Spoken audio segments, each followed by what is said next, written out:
कोहराम है, ये भोजपुरी के महासंग्राम है बहुत कठिनाइयां इंसान के आगे, सब गंवारा है मुझे ईमान के आगे, रोशनी बदनाम ना हो जाए इस डर से रख रहा हूं मैं दिया तूफान के आगे। ये तूफान है और ये तूफान जब चलता है तो अखिलेश कश्यप की राइटिंग चलती है, कृष्णा बेदर्दी भाई, ये हमारे सोनू भाई, ये हमारे दुल्हे राजा जिनका तिलकोत्सव है, दाढ़ी से पता लग गया विराट कोहली खड़ा है। इसके बाद ये पंकज राय भैया हैं। मैं चाहता हूं एक बार सारा लाइट चला लीजिए लीजेंड स्टार के लिए, भोजपुरी के राजकुमार के लिए। एक बार पूरा मोबाइल का लाइट चला लो मेरे दोस्तों। बागेश्वर सरकार जिनके दीवाने हो जाए, बताइए पूरी दुनिया जिसकी दीवानी हो है उनका ये है खेसारी का वजूद। इतना ही मोबाइल है भाई साहब। बहुत बहुत शुक्रिया हमारे, बहुत बहुत शुक्रिया आपका, बहुत बहुत धन्यवाद। कृष्णा बलराम भाई बहुत अच्छा है, लेकिन वो कहाँ गए पंकज भाई? ये पंकज भैया हैं। अगली बार आपका इतना भीड़ हुआ कि स्टेज टूट गया, लेकिन पंकज राय ने क्या व्यवस्था की, खेसारी लाल के मोहब्बत का एक ऐसा संग्राम छिड़ा कि भोजपुरी में इतनी ताली ठोको कि दिल्ली तक आवाज जाए कि भिखारी ठाकुर ने दूसरा अवतार लिया तो खेसारी लाल यादव के रूप में लिया। पूरे संग्राम का एक ऐसा महारथी जिसने इंडिया नहीं पूरे जगत को हिलाया, वो गया सुर संग्राम में तो धड़कने बना के आया, वो गया बागेश्वर धाम में तो इतिहास छोड़ के आया, वो गया बिग बॉस में तो कोहराम मचा के आया, और वो गया भारत के जिस कोने में तो खेसारी लाल ने मोहब्बत के साथ ऐसा जुनून पैदा किया कि हुक्म आपके कहाँ गए अखिलेश भाई, ये पंकज भैया, हुक्म आपके हुक्म से सरकार को सरकार नहीं होने दिया। हमने दिल को दिल में खुद को रखा, दिल को तलबगार नहीं होने दिया। खेसारी लाल ने अरे गहरे को दिल में जगह नहीं दी, खेसारी लाल ने सबको दिल में सलामती से रखा, दिल को बाजार नहीं होने दिया। अखिलेश कश्यप साहब है, मैं चाहता हूं एक बार दोनों हाथ ऊपर उठा दीजिए। मात बरेजी की धराधाम है, कोई हाथ खामोश नहीं होना चाहिए, जरा हाथ उठाइए और एक बार जोरदार ताली बजा दीजिए।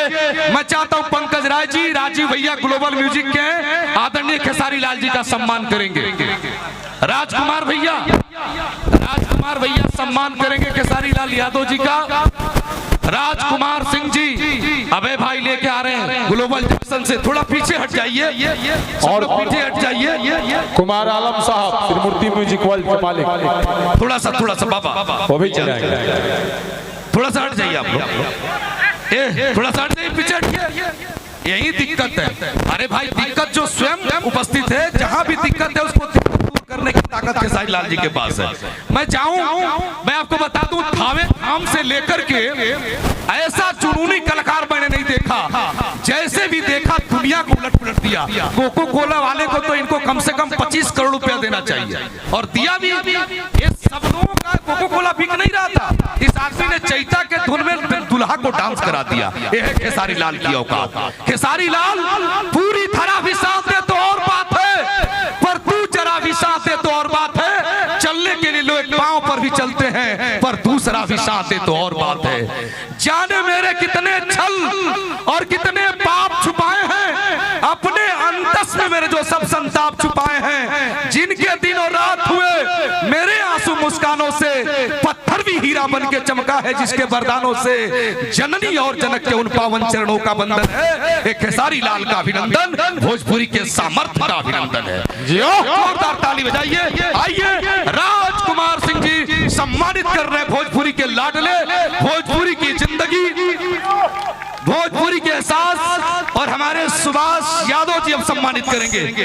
ये दीजिए, ये लड़का साउथ के स्टाइल में आया है भाई साहब, ये तो लग रहा है कि ये कमाल का आदमी है, रजनीकांत है, ये साउथ के स्टाइल का आदमी है। और खेसारी लाल यादव का स्टाइल बड़ा। अब मैं बिना विलंब के माइक दे रहा हूं, अखिलेश भैया ने इशारा कर दिया कि अब माइक उसे दीजिए जो माइक पर बोले तो दुनिया कहे I love you Khesari Lal Yadav. तो पंकज भैया के लिए ताली बजा दीजिए, खेसारी जी के पास माइक हो जाएगा। जोरदार ताली बजाइए। अब माइक देता हूं एक ऐसे कलाकार को अखिलेश भाई, एक शेर के साथ कि न मैं आंखें बनाता हूं न मैं काजल बनाता हूं, तेरी लेखनी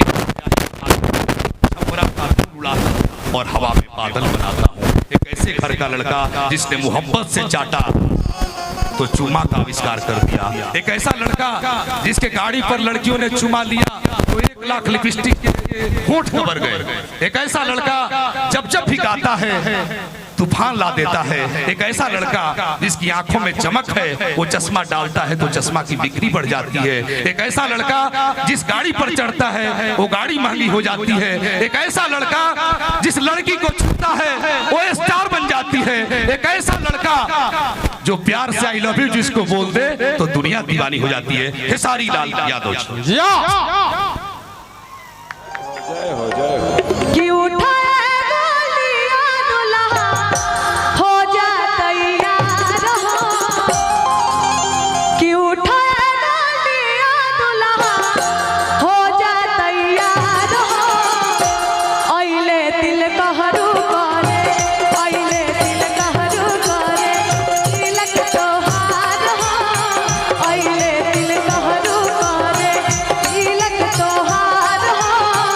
अइले दिल कहरू करे, उठाया गोलिया दुल्हा हो जा तैयार हो। उठाया गोलिया दुल्हा हो जा तैयार हो। अइले दिल कहरू करे, अइले दिल कहरू पंकज करे, भैया तिलक तोहार हो। अइले दिल कहरू करे, तिलक तोहार हो। अइले दिल कहरू करे।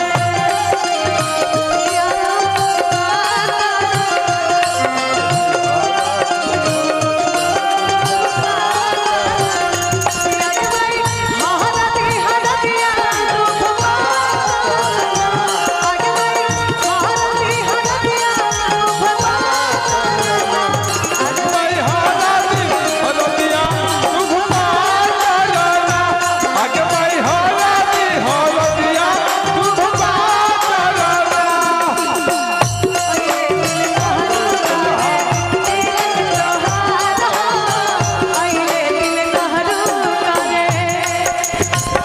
आज तिलक के दिन है।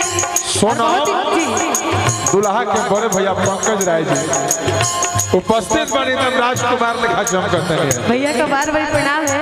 और कहना है क्या? झूमता धरती आज झूमता गगनवा,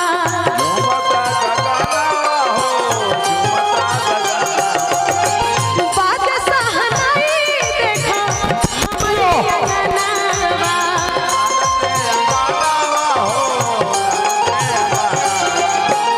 झूमता धरती आज झूमता गगनवा, बाज सहनाई देखो हमरे अंगनवा। सब गोटो राइल बाटे, सब गोटो राइल बाटे, सब गोटो राइल बाटे, कौआ जवार हो।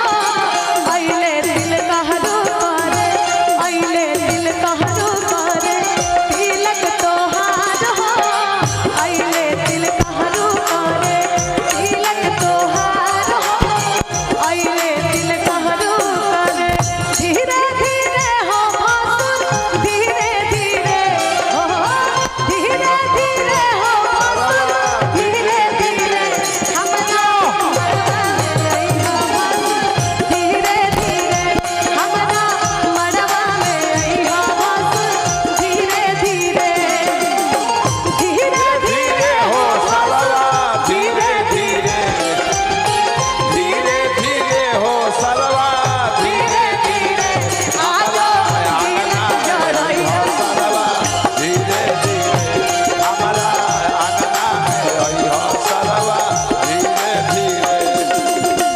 अइले दिल कहरू करे, तिलक तोहार हो। अइले दिल कहरू करे। और कहना है बड़े मन भावन लागे हमरी अंगनवा।